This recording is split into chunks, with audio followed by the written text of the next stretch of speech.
Brother, promise me don't lose your gains during Ramadan. Who is that delightfully well-dressed young man talking to me today? If you don't know me, my name's Yusuf, I'm a doctor and physique coach, and I'm going to talk you through some of the ways that you can minimize the negative impact that Ramadan has on your physique, and how you can even make some progress. The headline of Ramadan should really be something like a time to improve your mental resolve and rekindle your spiritual awareness. But instead, I would have seen it as a time where I have to battle the catabolism monster and eat kilograms of cottage cheese every night. If you're in the same boat, then I'm going to talk you through some of the mistakes that I've made in the past and give you a free program that you can use during this month to basically minimize the damage that this month could have on your physique. As you know, the physical requirements of Ramadan are no eating and drinking during daylight hours. Some of the benefits are improved mental discipline, improved spiritual awareness, and just allowing a lot of the mundane stuff day to day to move into the background so that you can take a spiritual focus for this month. Physically as well, you become more robust. You're no longer reliant on regular feeds every day, you improve your growth hormone output, and you're able to train in a suboptimal environment so that when you come back on it and you've got all rockets firing, you're going to make great progress. So, just to put myself in the dingus seat for the moment. Over the last few years, I have tried several ridiculous strategies, swinging from one extreme to another, and I've finally arrived at an optimal protocol that I use with my clients now, and you can use straight away. So, failed strategy number 1, half-assing it. So training, I just stopped lifting weights altogether and tried to do a kind of half-assed body weight circuit at home once a week after my evening meal, which obviously your stomach's pretty full by that point. Diet-wise, I was just eating according to appetite, which when your appetite's reduced during Ramadan and your stomach's shrinking, you're not able to get that many calories in. So the result was major strength loss, massive regression, lost about 20 kilograms on all of my lifts, and the fasts were really tough because of the low calorie intake, and that set me back a couple of months of training time. The mistake was that the calories were far too low with a restricted eating window, and combine that with a reduction in training stimulus, it's just a recipe for regression. I like to call failed strategy number 2 the bro. This is where I was training fasted in the gym before it closed, so like 9:30 p.m, high volume, high intensity, chasing the pump, feeling awful and dehydrated, and then waiting an hour until I could eat at, say, 10:30 p.m. The diet, I was attempting to eat clean, so I was just spooning in the cottage cheese and oats, and I ended up with a bit of a power belly. The result was feeling dehydrated, awful training quality, somehow managed to give myself a deadlift injury. I wonder how that can happen if you're deadlifting to a max when dehydrated every day. So food stopped being enjoyable. It was generally an unpleasant experience. Failed strategy number 3 was called the stomach buster. This is where I went hard in the opposite direction, and I was trying to train 5 days a week, doing some kind of shoulder specialization program, training at 2 in the morning in a 24-hour gym. The diet was just masses of calories, meticulously tracked, loads of junk food. I was putting cheesecake and tuna in the blender, rice and meat curry, a kilogram of oven chips in the evenings, and a whole chicken every night. I also managed to fit in the Tarawih prayer in between all of that. Result, I gained 10 kilograms on my overhead press, put on some sweet size in my delts, and I completely missed the point of Ramadan. With that amount of food, I felt so bloated that I just had to lie down between eating, and I felt sick and thirsty from all the sodium during the day, and I was genuinely dreading the prospect of eating that night. So I became so food focused, lost the focus on Ramadan itself, and I just flipped my sleep schedule upside down. At least I made some sweet gains, eh? Following that, I managed to refine that process and just calibrate somewhere in between these extremes. And that's what I'm going to talk you through right now. That was bringing training volume down to a sensible level, eating at maintenance with appropriate calorie-dense food matched to my goal, and training just enough to maintain strength. Doing that meant that you can then minimize the impact that mundane stuff and training has on your life, and you can maximize your headspace for the spiritual commitments of Ramadan. So the lesson learned here, and I'm going to try not to preach to you because it's a very personal thing, but Ramadan is a time for internal focus at the end of the day. So training 5 to 7 times a week and stuffing yourself at night, like, it's not really in the spirit of it. Like, yes, you defeat the catabolism monster, but at the expense of just having a bit of an empty and unpleasant month. But equally, throwing out baby with bathwater just means that you end up regressing with your physique and you have to just play catch up for 2 or 3 months afterwards. So here is how to get the most out of Ramadan and allowing training to take a back seat without impacting your physique. So principle number 1 is match the calorie density of the food that you're eating to your goal. There are 2 types of people in this world. There's people who gain weight during Ramadan and there's people who lose weight in Ramadan.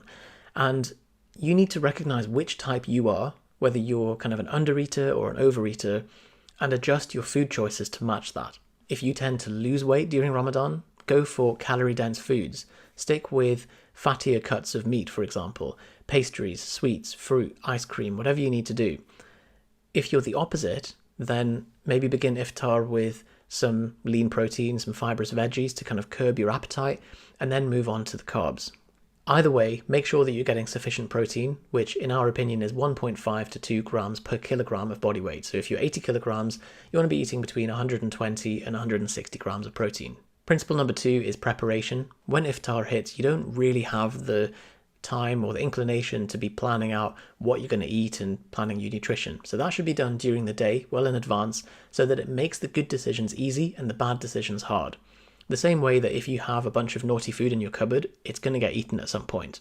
The point is eliminating friction. You want to minimize the number of dietary choices that you have to make when it's time to eat. Number 3 is don't deliberately aim for a calorie deficit. You're probably going to be eating one anyway, and if you're not, then as long as you're following step 2 and you're matching the calorie density of the food, then you're all sorted.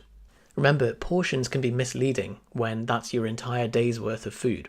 Principle number 4 is make sure that you stay hydrated and try and take sips throughout the night. If you just pound the water immediately, you're just going to diurese it. So you want to gradually rehydrate as much as you can and try and train at a point where you're most hydrated so that you're limiting the risk of injury. Step 5, forget what people say about no carbs at night. It's nonsense, especially if you're fasting during the day. Principle number 6, you won't go catabolic during the fast, so don't worry about this. No point getting neurotic about it. Fasting technically is a catabolic process, but the real drivers of that would just be not training and eating calories that are too low. So as long as you're managing those things with the other points, you'll be fine. Principle number 7 is train at night 2 or 3 times a week with a low volume strategy. You want to find a 24-hour gym nearby, ideally, and they are surprisingly busy in Ramadan, even at 11 till 2 a.m. because everyone's seen this video and following the same process. So also, as I said, you want to try and avoid training fasted. Dehydration just increases the risk of injury and it inhibits your recovery and your performance. Also remember that more isn't always better. The gains from your training volume are commensurate with your ability to recover from that training volume. And this study actually shows that people who reduced their training volume during Ramadan actually had better gains. Saying that, even if you train just after iftar, don't push the intensity. It's time to hydrate, and training to failure when your technique is compromised and you're dehydrated puts you at big risk.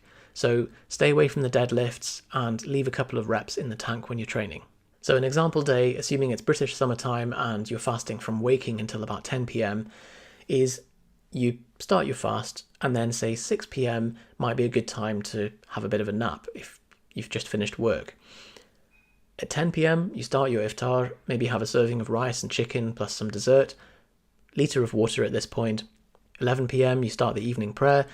Midnight, after the prayer, begin training, sipping some kind of intra-workout drink, which I'll cover in a second. And then 1 a.m, you're having your sahur, your pre-fast meal. That should be similar to your iftar, but with more fibre and more fat. This will help slow your digestion and improve the satiety that you're getting from that meal. And then 1:30 in the morning, you go to sleep. Now the intra-workout drink, I would personally go for whey, maybe whey isolate. It's a little bit easier on the stomach. And you can add in some electrolytes if you want to. And if you struggle with getting the calories in, maybe add some maltodextrin or some halalibo. So this gives you a mix of fluids, electrolytes, amino acids, and glucose to optimize your cellular hydration and your performance. Now, here is a training template that you can follow. This is for strength maintenance or maybe even strength gain if you're new to strength training. As I say, I would advise a low or moderate volume split that can be done twice a week, just using straight sets, nothing fancy. You can treat Ramadan as an extended deload, which means that you increase your training volume before Ramadan starts so that you've overreached and then you're recovering over that month. And you're just using this as a chance to kind of tick along. So Monday, I would go for seated press, 5 sets of 3 at 80% of your 1 rep max, followed by bench press, again, 5 sets of 3, with weighted chin-ups and hanging leg raises. And then Friday, squats, 5x3, 80%, close grip bench, 5x5, seated V-bar rows, rope face pulls, calves, and abs. You want to spend a bit longer than usual warming up your hips and your lower back, and I quite like the Kelly Starrett hip opener for this. So in summary, daytime you're fasting, sundown you begin your training while you're sipping your intra-workout drink, don't train dehydrated. Iftar you've got a serving of protein followed by carbohydrates and then fat with a litre of water, and then suhoor meal you've got higher fat with some fibre and 60 to 100 grams of protein. Some common questions that I get is, should I be doing cardio? Don't be ridiculous. Unless you're training for endurance, then the only reason that you'd want to be doing cardio is to offset calorie surplus, which you should be managing by controlling your appetite and managing the calorie density of the foods that you're eating. Remember the hadith, enough for a human being to have a few mouthfuls that prop up his spine, and if he must have more in his stomach, then 1/3 food, 1/3 water, and 1/3 of air. Cardio to deliberately create a calorie deficit during Ramadan is a recipe for fatigue and more dehydration. Remember, your focus here is just maintaining the minimum stimulus to preserve your muscle mass. Another question I get is, will BCAAs break my fast? I think I'll defer this one to my brother. Brother, can I have BCAAs during my fast? BCAAs. So, can you have a watermelon flavoured juice drink during your fast? Do you want to just think about what you've asked me there? If you're not able to get to a gym after sundown, then there's a few options. One of them is bodyweight training, and we have a free program for that in the description below. The other options are you could train in the evening before the gym closes, but I wouldn't recommend this. You're going to have to keep the rest periods very long to minimize the amount of sweating, and you're going to have to really go easier on the lifts. And then the third option is training early morning when the gym opens, but that's subject to the same kind of problems. Next question is, how do you then transition after Ramadan into normal training again? This is a fantastic period similar to bodybuilding post-competition training, where you can make a bit of a rebound in your muscle gain. I would recommend having a look at the Propane Protocol, which is our free program that you can launch straight into after Ramadan. So that's it. I hope you enjoy this month. There is your free optimized program for Ramadan. I hope you can avoid some of the mistakes that I've made over the last few years.